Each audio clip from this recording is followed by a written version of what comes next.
On the agenda for tonight's live analysis, we're going back to 2017. We're going to be taking a look at Ann Wilson, and she's going to be performing Alone.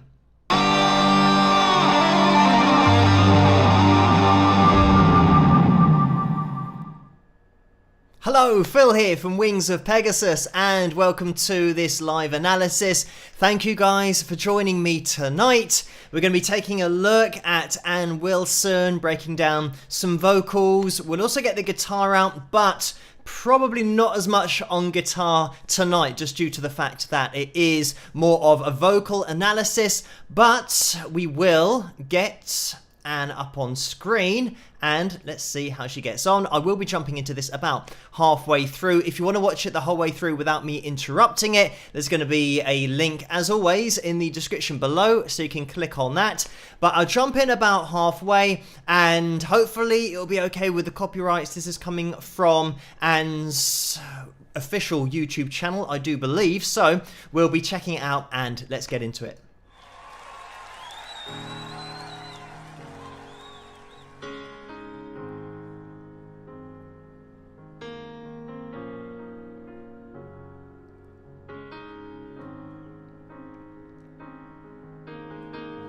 I hear the ticking of the clock. I'm lying here, the room's pitch dark.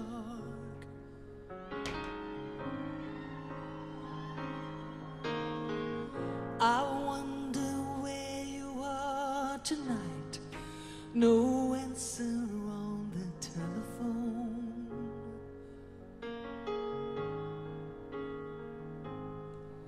And the night goes by so very slow.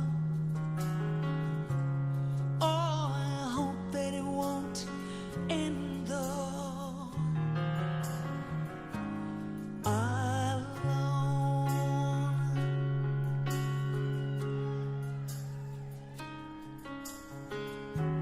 Till now, always got me on my own. I never really cared till I met you, and now it chills me to the bone. How do I get you alive? How do I get you alive?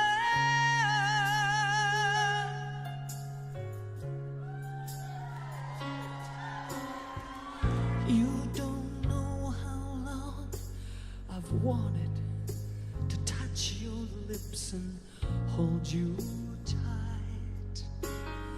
Yeah, yeah.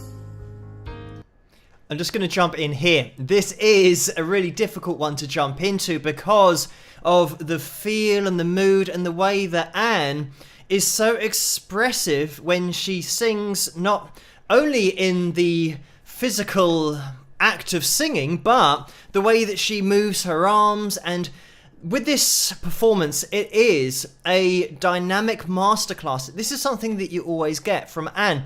The way that she takes her voice, and the beginning of this second verse is a great example of it, having so much breath in the sound, but then when we get into the chorus, she'll get a really closed chord configuration and really lean into that sound. Also, in the chorus, she opens up on vowels just very slightly, and sometimes does have a more nasal sound to her particular phrases, but that means that when she does open up on those vowels, it makes it even more dramatic.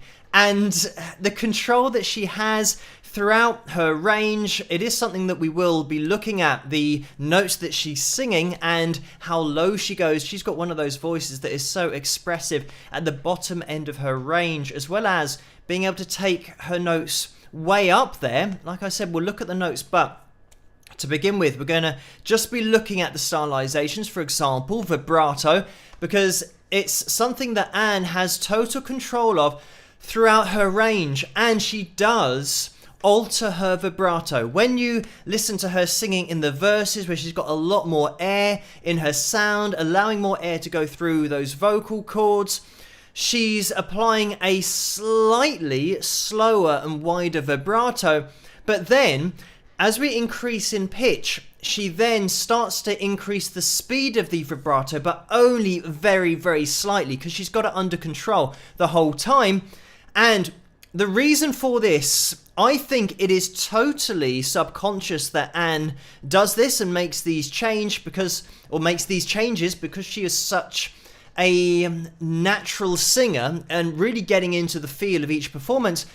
As you ascend in range, obviously the excitement, the impact emotionally is going to increase.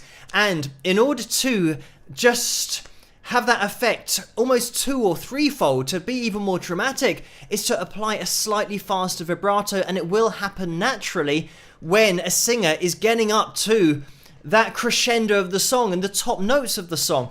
And this is something that Anne does, and you won't notice the increase in speed because you're listening out for the emotion and the impact of the emotion. You're aware of that, but you're not really aware of the techniques. And it's definitely, in my opinion, something that Anne is not thinking of consciously, how many times to have a peak in her wave of vibrato, say within a second, maybe hitting a peak 3 or 4 times. She's not thinking about that. She's just naturally speeding it up because of the emotion and the emotion that she's attributing to the lyrical content of the song.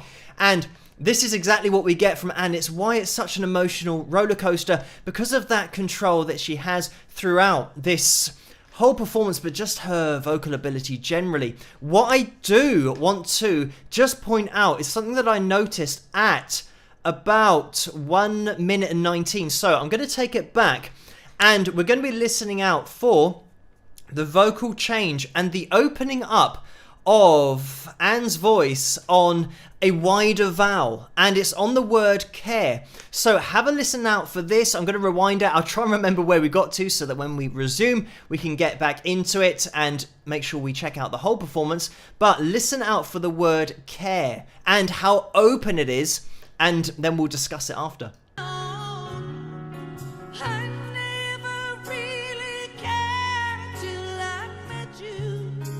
It's like the word cared just opens up. And this is the thing about Anne's voice, is that you get the impression she has always got another gear, and she can always just step on that accelerator, give you a little bit more, but then she'll go back into that previous configuration that she was in, singing slightly lighter. And that was a great example of the way that Anne just opens her vowels on cared, and it is a really open vowel because it's an ah rather than, in a lot of this song, because of the word alone, the O vowel is a very closed vowel, so it will sound more nasally. If you go ooh compared to ah, the ah, that's why you say ah at the dentist and they don't ask you to say ooh, because ooh is closed and your mouth closes and the whole sound is closed down. So with that ah, it means that you get so much from Anne's voice that she can just lean into it a bit.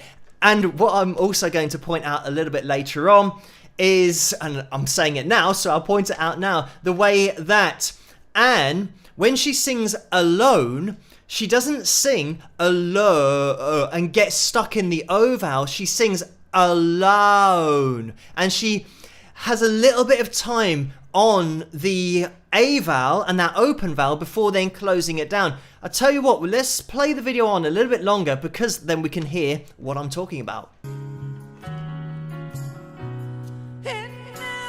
Chills me to the bone. How do I get you alive? There we go. So it's that loud, a little bit open there. I shouldn't even attempt to sing at the same pitch as Anne, but it's that loud, loud. So it's ah. Obviously, I'm exaggerating it there and attempting to sing too high. But it's the changing of the A vowel then into the O vowel. So you get that, if I do it an octave below, probably more sensible, going, ah, oh, oh. That's a lot more comfortable, going, oh, alone. So it's a really subtle manipulation of that vowel that Anne, it just allows her to open up a little bit. And in the previous phrases, you'll see how she's very closed down on the sound. But this is the point. It makes it even more dramatic. And it has so much more impact because of the way that Anne delivers it and just leans into that sound a little bit. And you can hear the rasp in her voice when she does step on that accelerator a bit and just applies a little bit more compression, leans on her diaphragm a little bit more. It is such a great sound that with this song, and especially in such a stripped back performance as this, her voice is so up front. And it's just going to take her attention for the whole performance because it's so well controlled. But it's such, like I said, a dynamic masterclass because all you need is to listen to her voice. And it just is such a great voice to listen to. Let me jump into, just before we get into the video again, I'll probably just play it on from where we are because it's such a great vocal performance that you can just watch it loads of times over and over again. But I will get up on screen. Hopefully it'll show up the ranges that we've got in the female range. This is something that I did point out on the last live analysis that I did, and that was on Pat Benatar. So check that out if you haven't already, because I talk about all of these notes and the ranges. But on the screen you should be able to see the contralto range, the mezzo-soprano range. And this is something that I did mention about the notes being pretty much in that mezzo-soprano range and getting into the soprano range up at the top as well. But I really pointed out how low the female vocalists can go with their voice to the point where they're starting to sing notes that will be in the male range. And we will look at that as well. What I've done, it does look like a little bit of a rainbow of a keyboard because, or a piano, depending on what you're imagining it to be. But we do have, hopefully you can see my little arrow coming up on screen there, because these notes that I've coloured in, I have left the bottom end of the male bass range right down at the bottom there, and the top end of that bass range, and then the top end of the baritone range, getting into the top end of the tenor range. So the blue keys are really just showing you the male vocal ranges and getting all the way up to that high C, that C5 that I've mentioned and put on this little diagram as male high C, because I do mention it quite a lot. But talking about the female ranges, when I said about Pat Benatar last week going down quite low, her lowest note was this E flat. So it meant that, and I did mention about her being within the male ranges and the baritone range and the tenor range of the guys, but the red notes that we can see here are the notes that Anne's hitting, and you'll notice how much lower Anne goes with her voice because she's got such body in her sound. She can take her voice down to right at the bottom end of the mezzo-soprano range down into the contralto range. And I mentioned also about the female vocalists who sing in that contralto range. It sounds so different and so unique when it sounds good and when they can do it well, because so many female vocalists don't go down that low. And that's what I mentioned about Karen Carpenter and being down in that contralto range. Such a unique sound because it is so deep compared to other female vocalists. But when you're talking about top level female vocalists, they can not only go down high, go down low, they've got the ability to go high with their voice. So when we're talking about all the way down here, we can see I have actually marked out an octave above and the highest note that is going to be sung by Anne in this performance. And it's something that is going to give you such a journey emotionally, taking you from such a low place. And as you can see here, we've got an octave and a half of range that Anne is going to be taking us through. So if you want the notes here, the actual highest note that we've got here is the F5. And if you have got your guitars out, that's going to be the 13th fret of your high E string. So it is way up there. And I think the highest note that we had in Pat's analysis was the E flat C5 it might have been, so I'm not sure. I'm kind of just going from memory, but it'll be just a couple of notes lower than what we're listening to from Anne here. So Anne is encapsulating such a range here and singing it with such dynamic control and putting so much emotion into it that it has such a dramatic effect. And let me just show up the male ranges quickly so that, and it's just all disappeared, but maybe there it is. So that's what we were aiming for in the first place.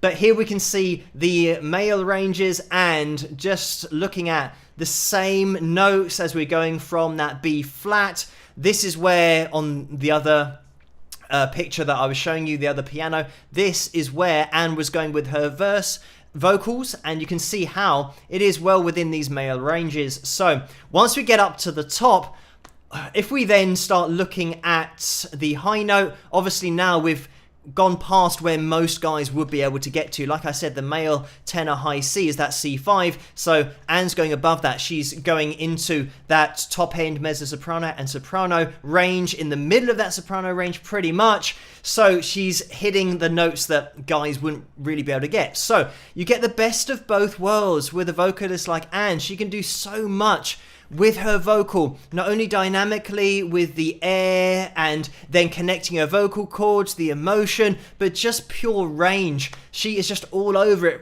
from every single perspective. But what we'll do is we will jump back into the video. We'll maybe get the guitar out as well and point out a few things about this composition, because it's something that takes you to a totally different place in the chorus, and it just takes you by surprise. But let's get back into it and we'll watch it all the way to the end. How do I get you alive?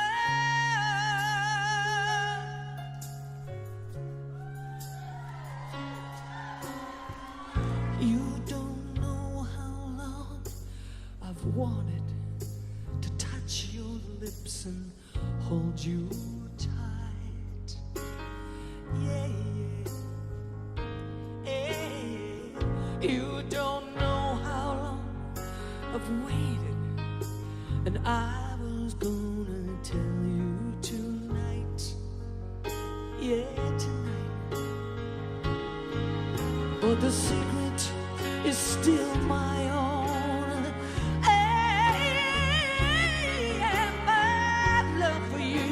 Still unknown, alone. Oh, oh, hey,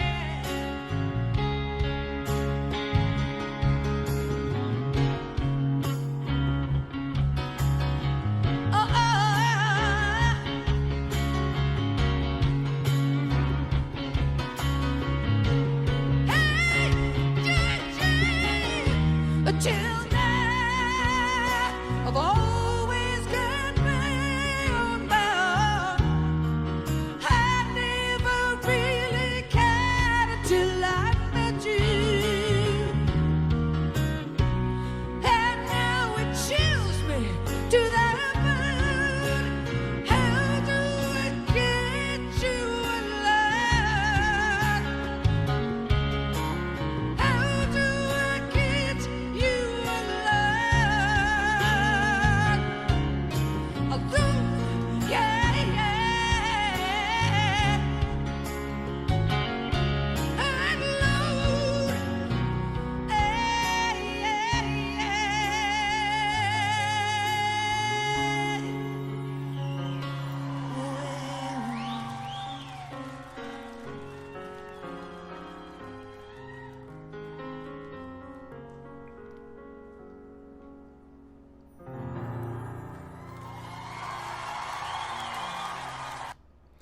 And there we have it.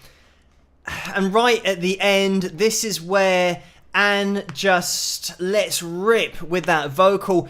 And let me mention about the demands of this composition, just as a song, because it is one of those that is consistently in and around the high note of the song in the chorus. So sometimes you might get a composition where in the chorus you have your high note, but the rest of the song is a little bit lower within that chorus, and you just touch on that note now and again. So it's not going to take a lot of vocal effort or vocal endurance in order to keep that up, because you just touch on it and then you come back down, maybe, you know, by a fifth, or giving yourself a little bit of a break from that really high note. But here you've got Anne having to hit these top notes all the time, and they are held for a very long time. So it's just vocal endurance. It's so much technique on show, and this composition just demands that. But Anne is all over it. Like I said, it just feels like she's got another gear that she can just lock into, and having it so stripped back, we haven't even mentioned about her pitch, because we take it for granted how accurate she is pitch-wise, just hitting these notes right between the eyes throughout the whole performance. But then you can look at the verses, and even in the chorus, the way that sometimes she just ends the vocal phrase with a little throwaway, and it's just a decrease in pitch, but it's not hitting particular notes, but it just sounds cool. It just sounds right for the performance. She's not always hitting vibrato at the end of lines. She'll cut certain lines off short, so it's just so much within the song to do with the expression and the delivery of each line, because sometimes you'll get singers who just vibrato all the time, which is fine. Sometimes you'll get players who will end with a little bluesy throwaway line and not vibrato, whereas the great singers have just got all of the techniques and stylizations that you could ever want to hear, and they'll just throw them in there just now and again, and it sounds so cool when they do that. And just a quick word about this song being released in 1987. It was a massive hit for Anne and Nancy, and here in the UK it was a huge hit. I think it got to number 3, but over in the USA, pretty much every country, it was just a monster number 1. And the way that Anne delivers it, let me just have a quick point in the direction of Nancy as well, because she's one of those vocalists and especially guitarists that maybe doesn't get mentioned as much as she should, because she is a top level player, and I have mentioned that on the channel before when I have looked at Heart previously. And some of Nancy's playing, just from a technical perspective, is right up there. But because it's such great music and it's so well performed, like I said with Anne, you take things for granted of how good it is when you're looking at Anne and her ability just to hit notes right between the eyes. You just sit back and relax, and Nancy just having backing vocals but also on that fretboard is something that I think a lot of people that don't play guitar do take for granted, that she's just that good and they just accept it, whereas yes, she's a top level player. So just to throw that in there as well. And while I am mentioning about the song and Nancy, we will get the guitar out, but I do want to mention about, we have Billy Steinberg and Tom Kelly who wrote this song. And a little fact and a little bit of trivia that I read earlier is that Tom Kelly sings the backing vocals on the original recorded version that was released by Heart.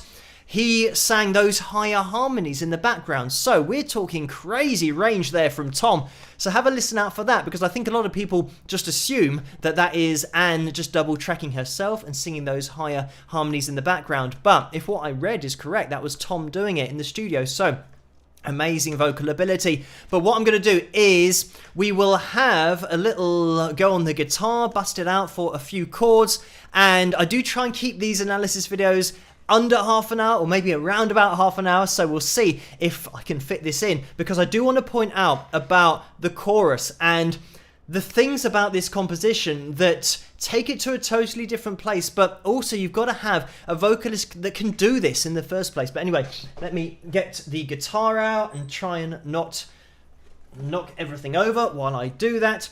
By the way, I think the video is a little bit low in volume. I've got it put up to 11 so that we can hear it as clearly as possible. I think it's just maybe one of those videos that's a little bit low on levels, but hopefully you could hear the performance clearly. And we are going to be breaking this down And it's not going to be an instructional video just because this is mostly going to be played on the piano. So I'll give you roughly the chords. I'll busk my way through it because it's not something that I have sat down and really looked at in depth, but the chorus is the thing that I want to really focus on if possible, just to point out a few things about that.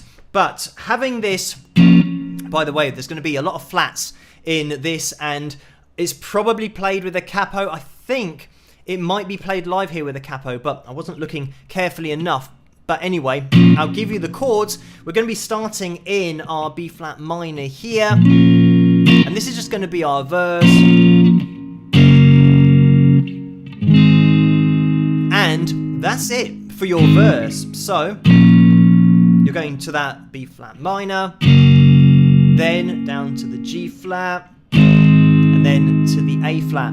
And pretty much here it's going to be really soft because you just want Anne's vocal to shine at the front of the stage. And sometimes with this little A flat that we've got, there'll be a little fill, maybe a little sus4 in there, just to make it a little bit more interesting, or to give some kind of call and response from that. Really subtle in there, because we are spending a little bit of time on that A flat rather than the jumps that we have previously.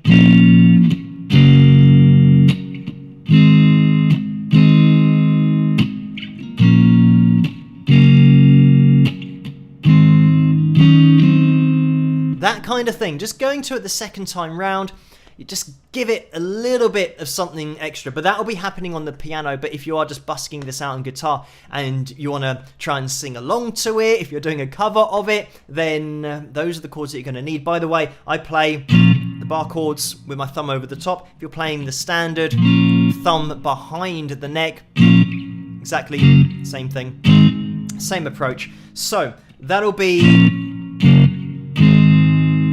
your verse.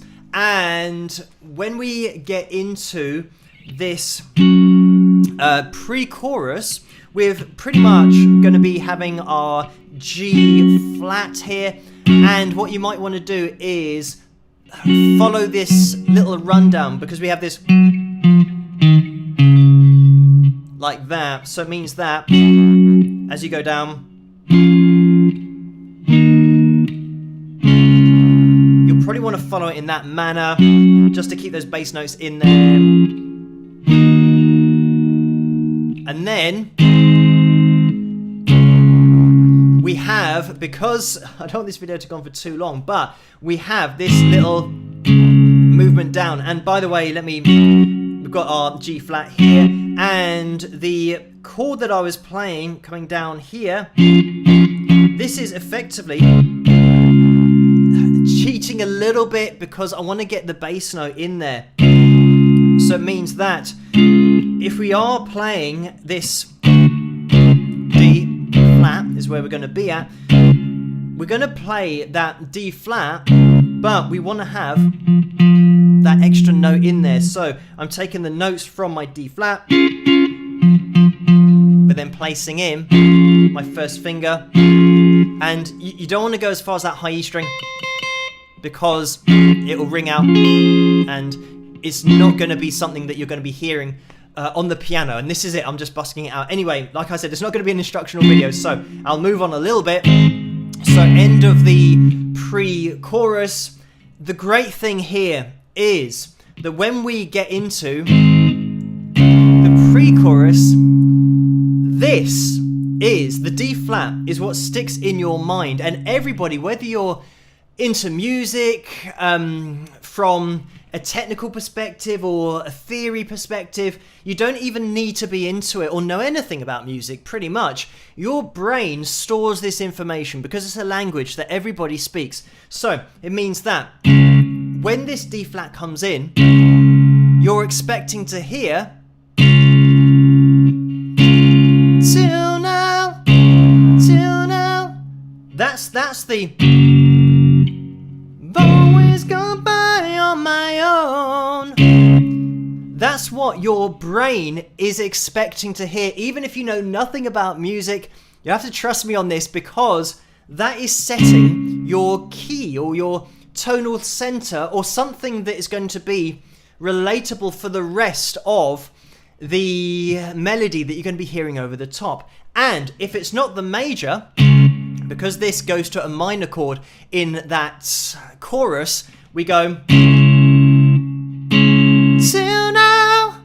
That'll be the minor version of that same melody. So your brain might be thinking of that if you go to the minor version of the chord.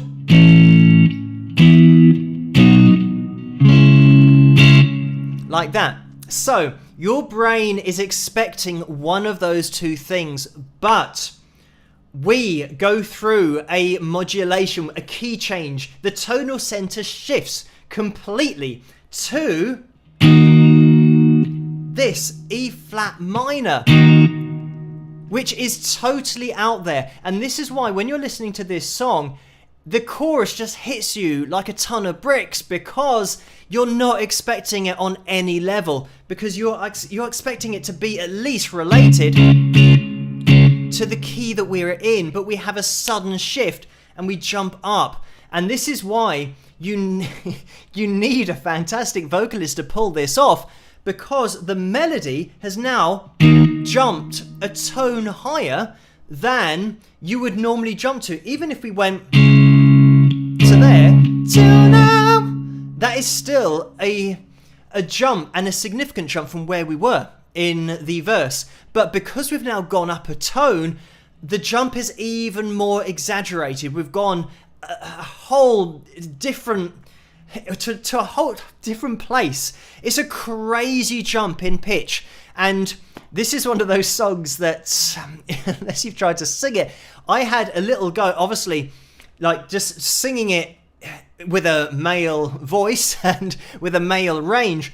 It is way up there. You can get away with singing the verses, but then as soon as you have this shift up to the E flat minor, it is just a crazy shift. But this is why it's so good, because you don't see it coming, and you've got a vocalist like Anne who just knocks it out of the park with her vocal ability. So there's so many things about this. It is one of those videos you could go on for years just analysing it from the perspective of the composition, the way that in the chorus as well, we've got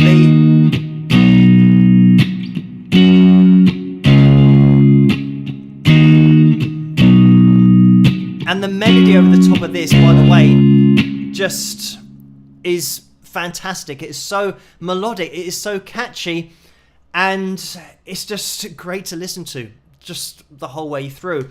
And when we get to, I'm not sure whether, as I said, I'm going to be busking through this. In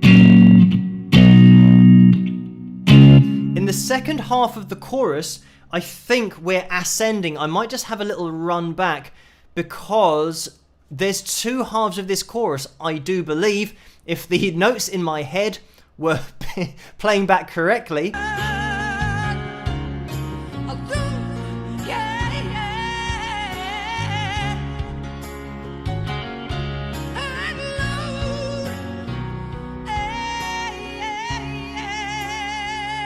Okay, the last chorus is going to be ascending the whole, oh no, descending the whole time.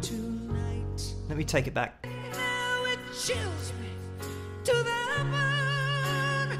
How do I get you alive? How do I get you alive? There we go, really subtle, but it makes such a difference having this. Where are we? We're going to be.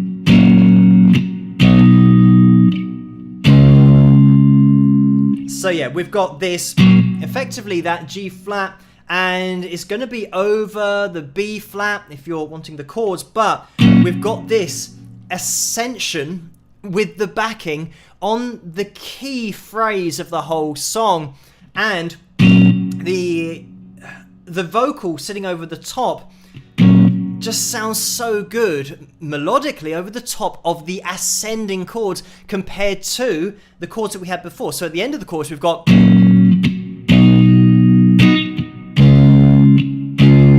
like that, back,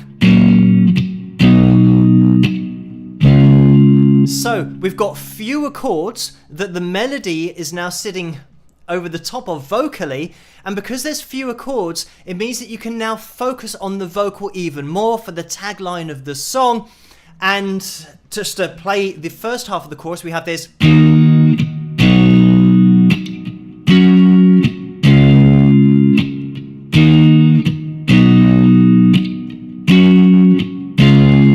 So we've got 4 chords going on there, which means that there's a little bit more going on with the vocal. There's just more information you're taking in the form of music and chords.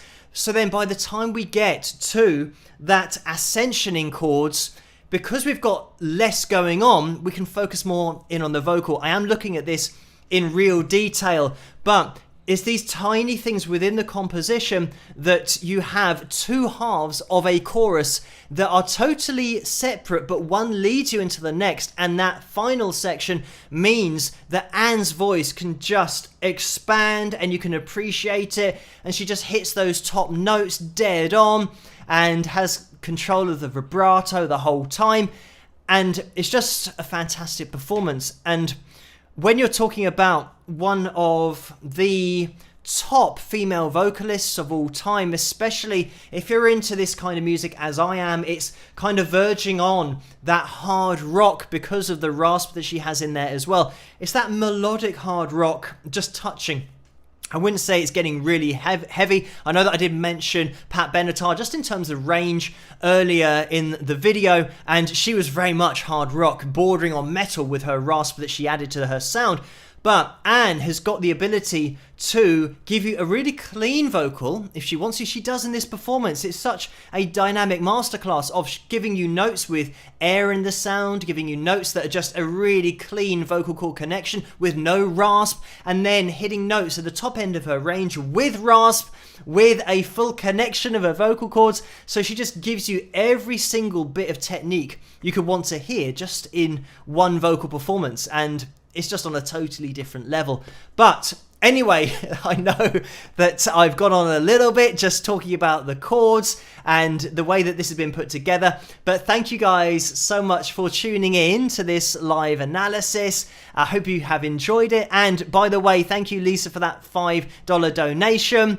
And thank you, everybody, for joining me tonight. I am going to be doing another one of these next week. They happen every Wednesday night at 12 midnight Greenwich Mean Time. So if you want to catch it live next week, then you can do. But it is like a standard analysis video, so they'll be available to watch in the future from this video when I record it. So if you're part of that catch-up crew, then thank you for watching, and hit that like button if you did enjoy this video. Please subscribe as well, and hopefully I'll see you guys at another live analysis video in the future, and I'll see you at another analysis video, just full stop, or a live stream in the future as well. So thank you guys for joining me. I hope you have enjoyed it. Have a great day, and I'll see you guys at the next one. Rock!